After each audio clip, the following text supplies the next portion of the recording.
All right, so the NFL offseason is upon us after that bum-ass performance that we saw from both teams. The New England Patriots beat the LA Rams in that fart fest of a Super Bowl. Quite honestly, the only thing that was entertaining about that Super Bowl was the introduction by John Malkovich. I was like, this is some outstanding stuff. I was like, this is exciting. I got super hyped for that game, and then the game came on, and I was like, what the hell? What? I just wasted my time for 4.5 hours, whatever that was. I could have ran some errands. That was one of the most unentertaining games that you'll ever see, probably since a couple of years ago when the Seattle Seahawks beat the Denver Broncos for what seemed to be like 400-3, where the Denver Broncos were never in it at all in that game. The same could be said about the LA Rams. They were never in it at all in that game. But something that got me to thinking, Realistic Randy, Mediokr, Best Sports Podcast, thank you for tuning in. Something that got me to thinking was, what can the Minnesota Vikings take away from the New England Patriots? The Tom Brady and the Patriots, they just won their 6th title in franchise history. What can the Vikings take away from this dynasty of the New England Patriots? And forget the fact, yes, they have the greatest quarterback of all time. Yes, they have the greatest coach of all time, Tom Brady and Bill Belichick, respectively. But as far as the most basic of fundamental concepts that the Vikings, or quite honestly, any team for that matter, can take away from the Patriots, think about this. The one individual that I think of that has control over this is Rick Spielman. Think about this. Think about on draft night, right? On draft night, everyone refers to Rick Spielman as what? Slick Rick. Oh, he's Slick Rick. He's going to wheel and deal, and he's gonna come up with all these draft picks and trade down, and rightfully so. Rick Spielman on draft night, I think, is one of the best GMs in the league. This dude understands value, probably like only a few other GMs do across the NFL. But beyond that, when it comes to that, and yes, he can rack up picks, and as far as value, as far as picking players that are probably just as equally good as if they had stuck with their picks a little bit higher up. He likes to trade down and get double-digit draft picks every single year. Rick Spielman is a damn good GM when it comes to draft night, when it comes to that specifically. Beyond that, as far as player management, once a player gets attached to that draft pick, I think that's where Rick Spielman loses a lot of his Slick Rick credibility, if you will. He goes from being Slick Rick to Shtick Rick, where he has this shtick of being so attached to these players to where his ego gets in the way and he wants to be right 100% of the time when it comes with his draft picks. And you know what? You're not going to be right 100% of the time with your draft picks. But he just has this thing where he just can't let players go. But beyond that, once players actually get attached to that draft pick, he loses credibility. And when it comes to player management, once they're actually on the roster, and as far as player development, moving on and thinking about whether a player deserves said contract extension, especially expensive contract extensions, here's the, as far as for me, what I'm looking at when it comes to players, as far as does this player deserve a contract or not, is these 3 questions that should be asked and answered by every GM. Number 1, what is the talent level? Okay, so is that player talented? If they are, okay, where are they at on the hierarchy? Are they average? Are they above average? Are they just like, whoa, out of this world talented? Number 2, does the talent level warrant big money? So forget the fact whether you're willing to sign them or not. Based on market value, their position, and their production, are they worth that big money contract, whether they go out into the open market? Are other teams going to offer them that type of money that the player is looking for?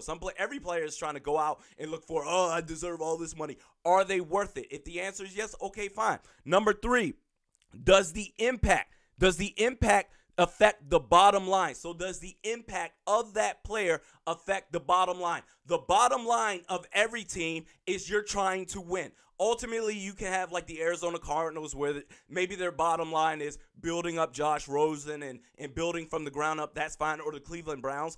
But for the most part, other teams in the league, you're trying to win. You're trying to win a Super Bowl. That is the bottom line. So what's the talent level? Does the talent level warrant big money? And does the talent impact the bottom line? In other words, does that player, if that player leaves or if that player stays, do they thread the needle either way? So if that player leaves, will that impact your level as far as, oh, it takes you away from the opportunity of possibly being able to win? Does it really take away your abilities as far as if you're able to win a Super Bowl or not? Or if that player stays, does it give you a better chance to win versus whether he's not on the roster? So you got to think about that stuff. And then that goes to the New England Patriots. Because if you're not able to answer all those questions, or if basically that third question as far as the bottom line, if it doesn't thread the needle either way, then you need to go out of your way to get value. You need to get something in return for that player. The New England Patriots, Bill Belichick is so amazing. Forget Bill Belichick, the coach. Bill Belichick, the GM. This dude will go out of his way. And I remember when I was super young, back in I want to say 2006, back when I first got into college, I was like, what is with this dude trading away all these great players? Like, what the hell? And that was basically the mass perception across the league. Like, what the hell is wrong with this dude? I'm looking at the New England Patriots. They're basically their marquee trades throughout their years, as far as different players that they've traded away, where it's like, really? You guys did that? 2006, Bill Belichick traded away Deion Branch, a former Super Bowl MVP, to the Seattle Seahawks for a first-round draft pick. That first-round draft pick turned out to be safety Brandon Merriweather, who was he was an okay player, but he wasn't all that great. But you at least got something for Deion Branch. Oh, how could you trade away Deion Branch? Oh, I couldn't believe this. He was, 27 at the time? And he started declining once he got to the Seattle Seahawks, but at least you got something in return to where other teams are like, oh, this dude's great. Oh, all he did for the Patriots, let's bring him in, and he's going to take us over the top. 2009. This was probably the biggest one where I was like, where the world was like, what is up with Bill Belichick? This dude is absolutely nuts. 2009. The New England Patriots traded away 30-year-old Richard Seymour to the Oakland Raiders for a first-round pick. That first-round pick turned out to be left tackle Nate Solder. Now, Nate Solder turned out to be a pretty solid left tackle. I'll give you that. He wasn't necessarily the greatest left tackle. He wasn't terrible. He was a pretty solid left tackle. But guess what? That's value that you're getting for a 30-year-old defensive lineman, to where it's just like, oh, are you kidding me? You're getting rid of Richard Seymour? This dude is great. Did it impact the bottom line of the Patriots? Absolutely not. It was interesting. I'm looking at this right now as far as the reason that they ultimately traded away Richard Seymour. Yes, he was 30 years old, but this is according to ESPN.com as far as why they did this. Quote, the Patriots missed Seymour in the short term as the 2009 season fell short of expectations, but made the move because they felt that they wouldn't be able to reach a contract agreement with him. Finances was the biggest reason why they got, okay, fine. We don't think that we're going to be able to reach a contract agreement with this dude, so let's get some value back for him. Yes, he's a popular player. He's a hell of a player. All that's well and good, but we need to get something from him or something for him so that way he doesn't walk away for absolutely nothing. Then moving on to 2014, the New England Patriots, they shipped away guard Logan Mankins to the Tampa Bay Buccaneers for a fourth-round pick and tight end Tim Wright. Now, tight end Tim Wright, he wasn't really a factor for the Patriots at all.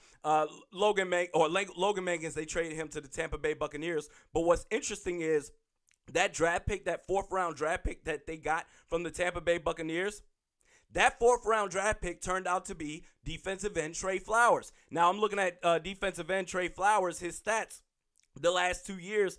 Ever since they really got him, well, let's say in 2016, he had 7 sacks after starting 8 games. He played in 16 games. Then 2017, so last season, not this past season, but the season before last, 6.5 sacks as far as starting 14 games. And then this past season, 7.5 sacks in 15 games played, 15 games started. This dude's been a heck of a player for the New England Patriots. Guess what? You're getting value back for Logan Mankins. Oh, he's a stalwart on the offensive line. Okay, fine. We're going to go ahead and get something for Logan Mankins. Now, the reason for that, as far as why they got rid of Logan Mankins, guess what? Again, ESPN.com. Quote, Mankins was a locker room pillar as the deal came near the end of preseason and rocked the players in its suddenness. Similar to the Seymour deal, finances drove the team's decision. Okay, guess what? Fine, we can't keep this dude. We need to free up some cap space, whatever it is. Finances drove that decision. Then moving forward to 2016. Moving forward to 2016, there was 2 trades that happened that year for the New England Patriots. The first one, they traded away Chandler Jones. This was a hell of a player, a hell of a pass rusher. Traded away Chandler Jones to the Arizona Cardinals for a second-round draft pick and guard Jonathan Cooper. Now, Jonathan Cooper, if I'm not mistaken, he got waived later on that year, like a couple of months, like October or something, because this deal was done in March, like the offseason of the NFL, and then he got waived like in October, whatever that was. Wasn't a factor for the New England Patriots at all. But basically, that second-round draft pick turned out to be, so they traded away that draft pick, and it turned into starting guard Joe Thuney and this is quoted from ESPN, promising receiver Malcolm Mitchell. Now, I haven't really heard much about Malcolm Mitchell, but I looked up Joe Thuney, and this dude played a big part in that Super Bowl that they won this past Sunday. Joe Thuney, according to Pro Football Focus, is the 7th best guard in the NFL with a grade of 73.3. And according to PFF, he took a big-time role in being able to shut down Aaron Donald. That's huge. They gave away Chandler Jones for Joe Thuney. Guess what? For value, they got something out of him to beef up that offensive line. What was the deciding factor in trading away Chandler Jones? According to ESPN.com, here we go. Quote, like many of the other deals, finances were a big part of the consideration as Jones is scheduled for unrestricted. Now, this was written in 2016. Finances were a big part of the consideration as Jones is scheduled for unrestricted free agency. In other words, we're not letting this dude walk. What is the repetitive pattern in this? We're not going to let you walk. We're going to get something for you. Think about the New England Patriots. They're always in the AFC Championship games. They're always in the Super Bowl games. And guess what? What does that do? You're always drafting in the 30s, 29 to 30, 31, 32. You're always drafting super late. So you have to be able to consistently get value to remain good because you're always drafting at the lower end of the first round. Not to say that you can't get good talent at the lower end of the first round, but you still need to be able to make up for the fact that, hey, these other teams, they're getting high top 5 picks, whatever. We're never going to get that because we're always in the Super Bowl. But how can we maintain that? And despite the fact that they're trading away all these great players, they're still being able to be competitive and win Super Bowls no matter what. Whereas other teams, Chandler Jones, we can't let him go. We need to sign this dude. Is Chandler Jones worth all the money that he's getting? Absolutely. Does it impact the bottom line of the New England Patriots? Absolutely not. And then lastly, in 2016, the New England Patriots traded away linebacker Jamie Collins, to the Cleveland Browns in exchange for a compensatory 3rd-round pick. Why did they get rid of Jamie Collins? Because this dude was looking for a big-time contract, and they didn't think that they would be able to come with an agreement for Jamie Collins to, as far as give him a contract extension. So they traded him away and got a draft pick out of it. You know what? And that's the thing. That brings you, compare that to Rick Spielman, whereas, prime example, Rick Spielman gets so attached to his players. I call them basically like the 4 Musketeers, or really we're talking about 5 players at this point. I always refer to Christian Ponder, Blair Walsh, Matt Khalil, Anthony Barr, and Laquan Treadwell. I would throw him in that mix too, but I think now they're starting to realize that I don't think it's as bad anymore. But at least those 4 players, Blair Walsh, Christian Ponder, Matt Khalil, and Anthony Barr. There's 2 players in particular that I'm talking about right now.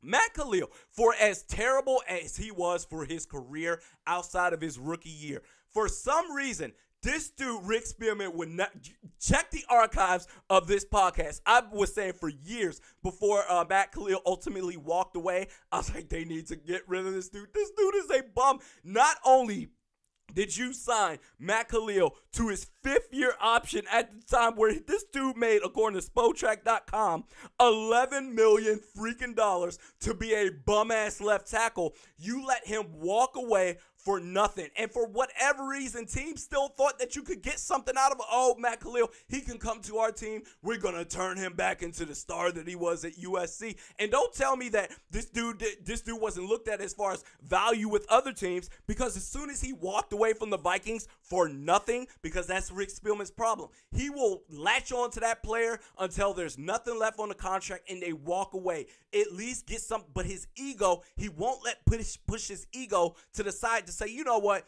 this dude isn't going to really do anything for me. I screwed up. Let me get something back in return for him. Instead, he walked away. Don't tell me that Matt Khalil didn't have value, because as soon as he walked away, according to Spotrac.com, Matt Khalil signed a 5-year contract with the Carolina Panthers for $55 million, $31 million guaranteed.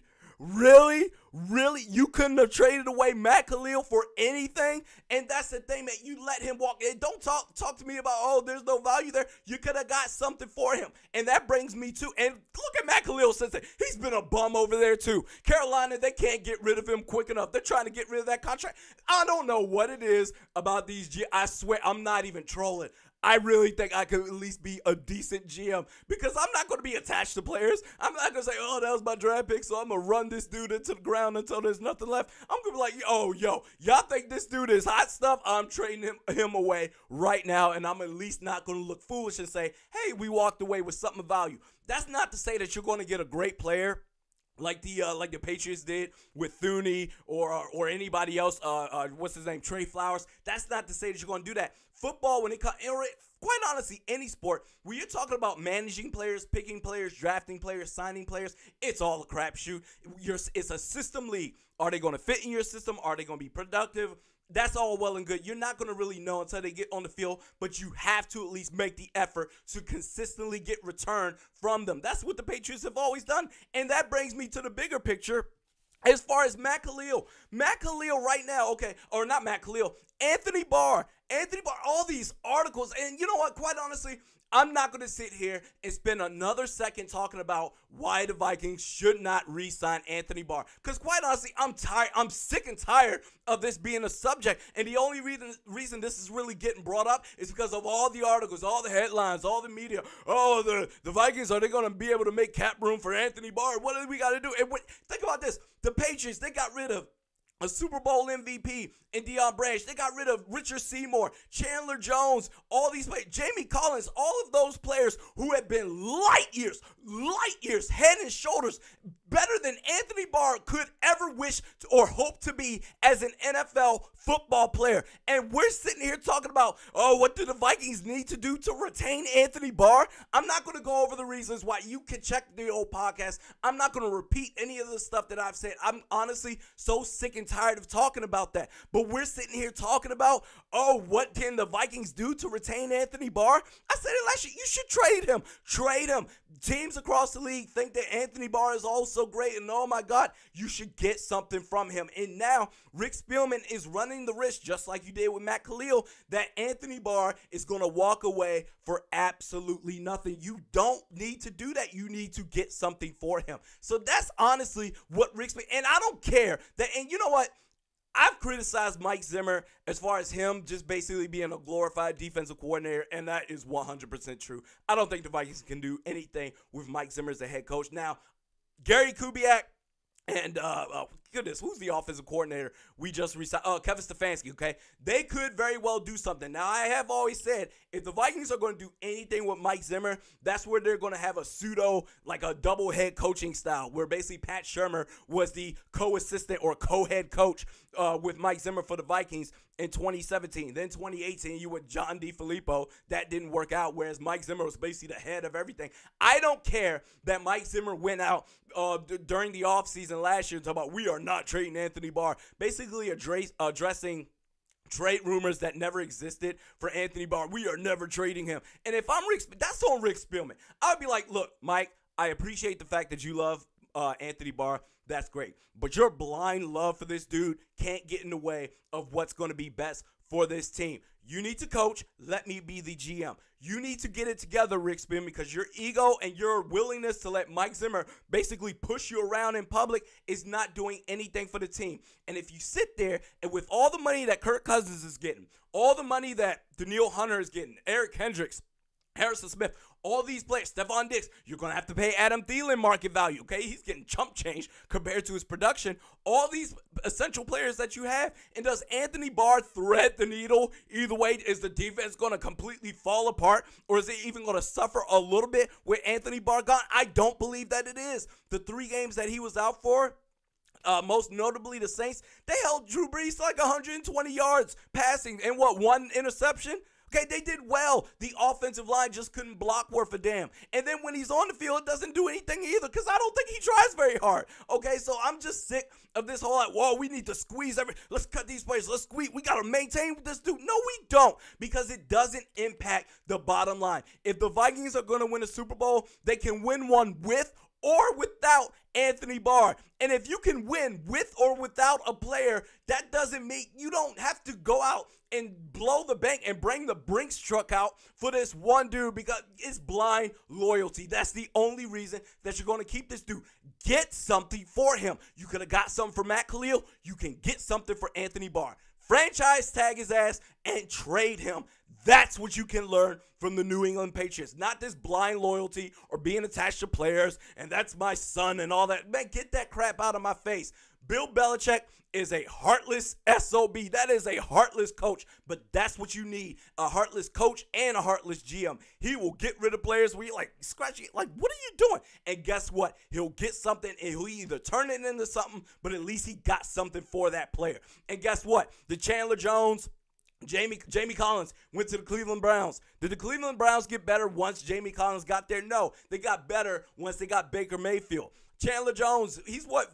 I think he's still with the Arizona Cardinals. They stink, okay? So Richard Seymour to the Oakland Raiders, they stunk, okay? So yes, they're worth the money, yes, based on market value. And guess what? The Patriots have still been winning. They've still been winning. Why? Because they've been able to fill holes with their philosophy. I do think that if Mike Zimmer could just be an overall head coach and basically defer the offense to a big-time offensive coordinator like a Gary Kubiak. Actually, no, I take that back. If the Vikings could simply hire an offensive-minded coach, and if Mike Zimmer wanted to be a defensive coordinator or George Edwards could be the defensive coordinator, I think this team could thrive if Rick Spielman could just be a GM, a great GM, beyond just the draft. Because you go from Slick Rick to Shtick Rick, and that's not going to work. You need to be a great GM on draft night. And when it comes to the season, making trades, whatever it is with veteran players, get some value out of your players no matter what. If they thread the needle either way, then you should keep them, especially if the talent is worth it. If they're great talent and they don't thread the needle either way, then you don't need to scratch and claw and, I don't know, take out a second mortgage because, oh my God, if we lose Anthony Barr, it's going to be the end of the world. No, it's not. That's what you can learn from Bill Belichick and the New England Patriots. So anyway, we do this twice a week, Mediocre Best Sports Podcast with Realistic Randy. Check out the podcast. This is on Score North. Tuesday's podcasts are on Score North. You can check out the Saturday podcast on my YouTube channel. Just search Realistic Randy. At Twitter, at Realistic_Randy. Facebook, at Realistic Randy. We'll see you on Saturday.